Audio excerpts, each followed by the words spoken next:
اعوذ باللہ من الشیطان الرجیم۔ میں اللہ کی پناہ لیتا ہوں شیطان مردود سے۔ بسم اللہ الرحمن الرحیم۔ اللہ کے نام سے شروع کرتا ہوں جو بڑا مہربان نہایت رحم والا ہے۔ قصص الانبیاء میں قصہ حضرت آدم علیہ السلام، تخلیق آدم و حوا علیہ السلام اور فرشتوں کو سجدے کا حکم۔ اور اللہ جل جلالہ نے فرمایا، اور ہم نے تمہیں پیدا کیا، پھر تمہاری شکلیں بنائیں، پھر ہم نے فرشتوں سے کہا کہ آدم کو سجدہ کرو، تو انہوں نے سجدہ کیا مگر ابلیس سجدہ کرنے والوں میں نہ تھا۔ اللہ تعالیٰ نے فرمایا، جب میں نے تجھے حکم دیا ہے تو کس چیز نے تجھے سجدہ کرنے سے باز رکھا؟ ابلیس نے کہا، میں اس سے بہتر ہوں، تو نے مجھ کو آگ سے پیدا کیا اور اس کو مٹی سے پیدا کیا۔ اللہ تعالیٰ نے فرمایا، اس سے اتر جا، تیرے لائق نہ تھا کہ تو اس آسمان یا جنت میں تکبر کرتا، بس نکل جا، تو ذلیلوں میں سے ہے۔ اس نے کہا، مجھے اس دن تک مہلت دے جب وہ مرنے کے بعد اٹھائے جائیں گے۔ اللہ تعالیٰ نے فرمایا، تو ان میں سے ہے جن کو مہلت دی گئی ہے۔ اس نے کہا، جب تو نے مجھے گمراہ کر دیا تو میں تیرے سیدھے راستہ پر ان کی طاق میں بیٹھوں گا، پھر ان کے پاس، ان کے آگے سے اور ان کے پیچھے سے اور ان کی دائیں جانب سے اور ان کی بائیں جانب سے آؤں گا، اور تم ان میں سے اکثر کو شکر گزار نہیں پاؤ گے۔ اللہ تعالیٰ نے فرمایا، ذلیل مردود ہو کر اس سے نکل جا، ان میں سے جو تیری راہ پر چلیں گے تو میں ان سے اور تجھ سے، تم تمام سے جہنم کو بھروں گا۔ اور اے آدم، تو اور تیری بیوی جنت میں رہو، بس جہاں سے چاہو کھاؤ، اور اس درخت کے قریب مت جاؤ، اگر جاؤ گے تو ظالموں میں سے ہو جاؤ گے۔ بس شیطان نے ان کو وسوسہ ڈالا، اس کا مقصد یہ تھا کہ ان کے لیے ان کی چھپی ہوئی شرمگاہوں کو ظاہر کر دے۔ اور اس نے کہا، تمہارے رب نے اس درخت سے منع نہیں کیا مگر اس خطرہ سے کہ تم فرشتے بن جاؤ گے یا ہمیشہ رہنے والوں میں سے ہو جاؤ گے۔ اور ان کے لیے قسمیں کھانے لگا کہ میں یقیناً تمہارا خیر خواہ ہوں۔ آخر اس نے دھوکہ دے کر ان کو پھسلا لیا۔ جو ہی انہوں نے وہ درخت چکھا تو ان کی شرمگاہیں ان کے لیے ظاہر ہو گئیں، اور وہ شرم سے جنت کے پتے اپنے اوپر چپکانے لگے۔ اور ان کے رب نے ان کو پکارا، کیا میں نے تم کو اس درخت سے روکا نہیں تھا اور تم کو کہا نہ تھا کہ یقیناً شیطان تمہارا کھلا دشمن ہے؟ ان دونوں نے کہا، اے ہمارے رب، ہم نے اپنے اوپر ظلم کیا ہے، اور اگر تو ہمیں معاف نہیں کرے گا تو ہم گھاٹا پانے والوں میں سے ہو جائیں گے۔ اللہ تعالیٰ نے فرمایا، اتر جاؤ، تم ایک دوسرے کے دشمن ہو، اور تمہیں زمین میں رہنا اور ایک وقت تک فائدہ اٹھانا ہے۔ اللہ تعالیٰ نے فرمایا، اسی زمین میں تم زندگی گزارو گے اور اسی میں مرو گے، اور اسی سے دوبارہ حشر کے دن تم نکالے جاؤ گے، جیسا کہ اللہ جل شانہ نے دوسری آیت میں فرمایا۔ یہ تھی سورۃ الطٰہٰ آیت 55۔ جیسا کہ اللہ جل شانہ نے دوسری آیت میں فرمایا، اسی زمین سے ہم نے تم کو پیدا کیا اور اسی میں ہم تم کو لوٹائیں گے، اور اسی سے دوسری مرتبہ ہم تم کو نکالیں گے۔ اللہ تعالیٰ نے فرمایا، ہم نے انسان یعنی آدم علیہ السلام کو کھنکھناتے کالے سڑے گہرے سے پیدا کیا، اور جان یعنی جنوں کے باپ کو ہم نے اس سے پہلے ہی آگ سے پیدا کیا۔ اور اس وقت کو یاد کر جب تیرے رب نے فرشتوں سے کہا، میں آدمی کو کھنکھناتے کالے سڑے کیچڑ سے پیدا کرنے والا ہوں، بس جب میں اس کو پورا بنا لوں اور اس میں اپنی پیدا کی ہوئی روح پھونک دوں، وہ زندہ ہو جائے، تو اس کے لیے سجدہ میں گر جانا۔ سب فرشتوں نے سجدہ کیا مگر ابلیس نے انکار کیا کہ وہ سجدہ کرنے والوں کے ساتھ شریک ہو۔ اللہ تعالیٰ نے فرمایا، اے ابلیس، تو سجدہ کرنے والوں میں شریک کیوں نہیں ہوا؟ اس نے کہا، میں اس انسان کو سجدہ نہیں کر سکتا جس کو تو نے بجنے والی کالی بدبودار مٹی سے پیدا کیا ہے۔ اللہ تعالیٰ نے فرمایا، پس تو نکل جا، اور بے شک قیامت کے دن تک تجھ پر لعنت ہے۔ اس نے کہا، اے میرے رب، مجھے اس دن تک مہلت دے جب وہ دوبارہ اٹھائے جائیں گے۔ اللہ تعالیٰ نے فرمایا، تو معلوم دن تک مہلت دیے ہوں میں سے ہے۔ اس نے کہا، اے میرے رب، چونکہ تو نے مجھے گمراہ کر دیا ہے، اس لیے میں زمین میں ان کے لیے ان کے اعمال خوبصورت بناؤں گا اور ضرور ان سب کو گمراہ کروں گا، مگر ان میں سے تیرے مخلص بندے میں ان کو گمراہ نہ کر سکوں گا۔ اللہ تعالیٰ نے فرمایا، یہی مجھ پر سیدھا راستہ ہے، میرے بندوں پر تیرے لیے کوئی غلبہ نہیں ہوگا، مگر وہ گمراہ لوگ جو تیری پیروی کریں ان پر تیرے بہکانے کا اثر ہوگا، اور بے شک ان سب کے لیے جہنم کا وعدہ ہے۔ اس کے 7 دروازے ہیں، ہر دروازے کے لیے ان کا ایک حصہ تقسیم کیا ہوا ہے۔ سورۃ الحجر آیت 26 تا 44۔ ترجمہ: اللہ تعالیٰ نے فرمایا، اور اس وقت کو یاد کر جب ہم نے فرشتوں سے کہا آدم کو سجدہ کرو تو انہوں نے سجدہ کیا، مگر ابلیس نے سجدہ نہ کیا۔ اس نے کہا، میں اس آدم کو سجدہ کروں جس کو تو نے مٹی سے پیدا کیا ہے۔ اس نے کہا، اچھا دیکھ لے، تو نے اسے مجھ پر بزرگی تو دے دی، اگر مجھے بھی قیامت تک تو نے ڈھیل دی تو میں ضرور اس کی اولاد کی جڑ کاٹ ڈالوں گا، تباہ کر دوں گا، مگر تھوڑے لوگ مجھ سے بچ سکیں گے۔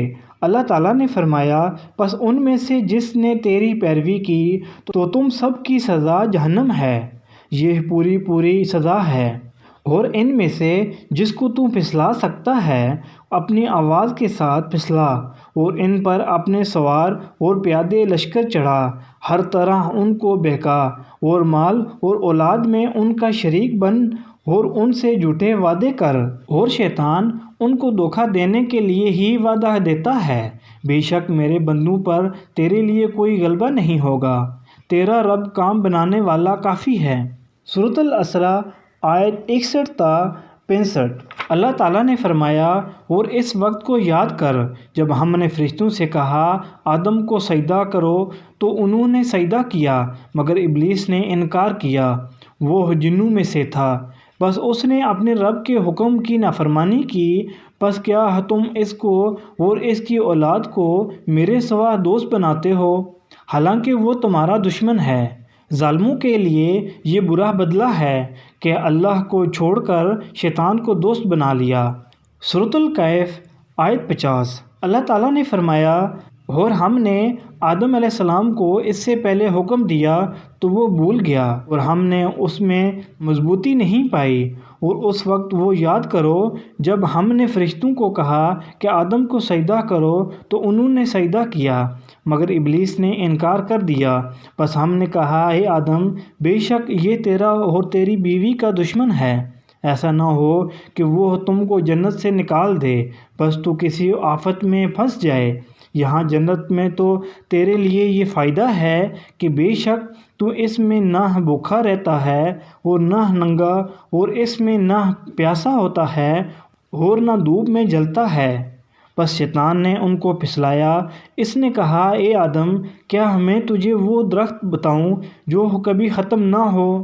تو ان دونوں نے اس سے کھا لیا، بس ان دونوں کی شرمگاہیں ان کے لیے ظاہر ہو گئیں، اور وہ جنت کے پتے اپنے اوپر چپکانے لگے، اور آدم علیہ السلام نے اپنے رب کی نافرمانی کی، پس وہ بھٹک گیا۔ پھر اس کے رب نے اس کو سرفراز کیا اور اس کی توبہ قبول کی اور اس کو ہدایت دی۔ اللہ تعالیٰ نے فرمایا، اس سے تم سب اتر جاؤ، تم ایک دوسرے کے دشمن رہو گے، پھر اگر تمہارے پاس میری طرف سے ہدایت آئے تو اس کو اختیار کرنا، بس جس نے میری ہدایت کی پیروی کی وہ گمراہ نہیں ہوگا اور تکلیف نہیں پائے گا، اور جس نے میرے ذکر سے اعراض کیا اس کے لیے تنگ زندگی ہوگی، اور ہم اس کو قیامت کے دن اندھا اٹھائیں گے۔ وہ کہے گا، اے میرے رب، تو نے مجھے اندھا کیوں اٹھایا ہے حالانکہ میں دیکھنے والا تھا؟ وہ اللہ فرمائے گا، اسی طرح ہماری آیات تیرے پاس آئیں تو نے ان کو بلا دیا، اور اسی طرح آج تو بلا دیا جائے گا۔ سورۃ الصاد آیت 77 تا 88۔ اللہ تعالیٰ نے فرمایا، آپ صلی اللہ علیہ وسلم فرما دیں، وہ ایک بڑی خبر ہے، تم اس سے منہ موڑ رہے ہو۔ مجھے اوپر والے لوگوں فرشتوں کے متعلق کچھ علم نہیں، جب وہ جھگڑنے لگے میری طرف وحی نہیں کی جاتی مگر اس مقصد کے لیے یہ کہ میں محض ظاہر ڈرانے والا ہوں۔ جب تیرے رب نے فرشتوں کو کہا میں مٹی سے انسان بنانے والا ہوں، پس جب میں اس کو مکمل تیار کر لوں اور اس میں پیدا کردہ روح پھونک دوں تو اس کے لیے سجدہ میں گر جانا۔ پس تمام فرشتوں نے سجدہ کیا مگر ابلیس نے تکبر کیا اور وہ کافروں میں سے ہو گیا۔ اللہ تعالیٰ نے فرمایا، اے ابلیس، تجھ کو کس چیز نے روکا کہ تم اس آدم علیہ السلام کے لیے سجدہ کرے جس کو میں نے اپنے دونوں ہاتھوں سے بنایا؟ کیا تو نے تکبر کیا ہے یا تو بلند مرتبہ والوں میں سے ہے؟ اس ابلیس نے کہا، میں اس سے بہتر ہوں، مجھے تو نے آگ سے پیدا کیا اور اس کو تو نے مٹی سے بنایا۔ اللہ نے فرمایا، اس جنت سے نکل جا اور بے شک تجھ پر قیامت کے دن تک میری لعنت ہے۔ اس نے کہا، اے میرے رب، مجھے اس دن تک ڈھیل دے جب وہ لوگ اٹھائے جائیں گے۔ کہا، تو معلوم دن تک مہلت دیے گئے لوگوں میں سے ہے۔ اس نے کہا، اب مجھے تیری عزت کی قسم، میں ان سب کو ضرور گمراہ کروں گا مگر ان میں سے تیرے مخلص بندے میرے بہکاوے میں نہیں آئیں گے۔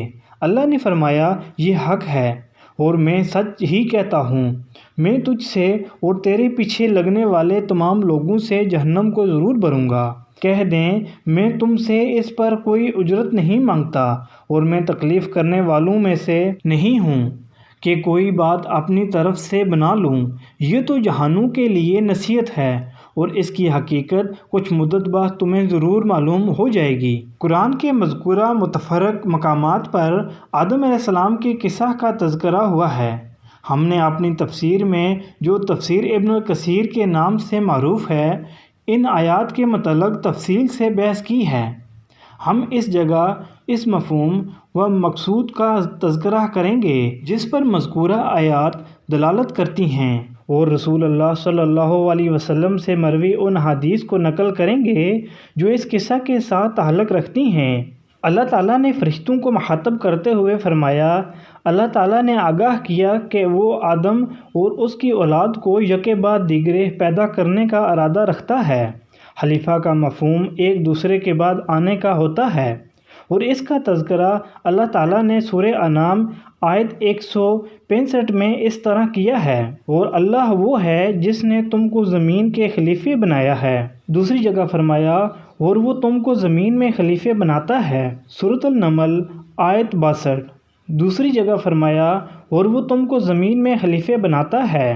اللہ تعالیٰ نے فرشتوں کے سامنے آدم علیہ السلام اور اس کی اولاد کو پیدا کرنے کا ذکر اس عظمت کی شان کا اظہار کرنے کے لیے کیا ہے جسے کسی عظیم کام کو سر انجام دینے سے پہلے اس کی خبر دی جاتی ہے۔ فرشتوں نے یہ بات آدم علیہ السلام کے پیدا کرنے کی حکمت معلوم کرنے کے لیے کی تھی، نہ کہ اس پر اعتراض کرتے ہوئے یا بنی آدم کو حقیر جانتے ہوئے یا ان پر حسد کی وجہ سے۔ کچھ مفسرین کو اس جگہ یہ وہم ہوا ہے کہ فرشتوں نے تخلیق آدم پر اعتراض کیا تھا، یا وہ حسد میں مبتلا ہو گئے، یا انہوں نے بنی آدم کو حقیر سمجھ کر یہ بات کہی۔ فرشتے ان سب باتوں سے پاک ہیں۔ انہوں نے تخلیق آدم کی حکمت معلوم کرنے کے لیے استغفار کیا تھا۔ حضرت قتادہ رحمۃ اللہ علیہ نے کہا، بنی آدم کے زمین میں فساد کرنے اور خون خرابہ کرنے والی بات فرشتوں نے اس لیے کہی کہ آدم علیہ السلام سے پہلے زمین میں آباد جنوں نے زمین میں خون ریزی کی اور فساد برپا کیا تھا۔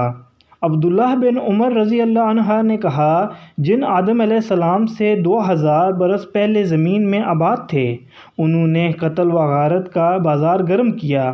اللہ عز و جل نے ان کی طرف فرشتوں کی جماعت کو بھیجا تو فرشتوں نے ان کو سمندروں کے جزیروں کی طرف بھگا دیا۔ ابن عباس رضی اللہ تعالی عنہ سے بھی یہی بات مروی ہے۔ حسن رحمۃ اللہ علیہ سے منقول ہے کہ ان کو اس بات کا الہام ہوا تھا۔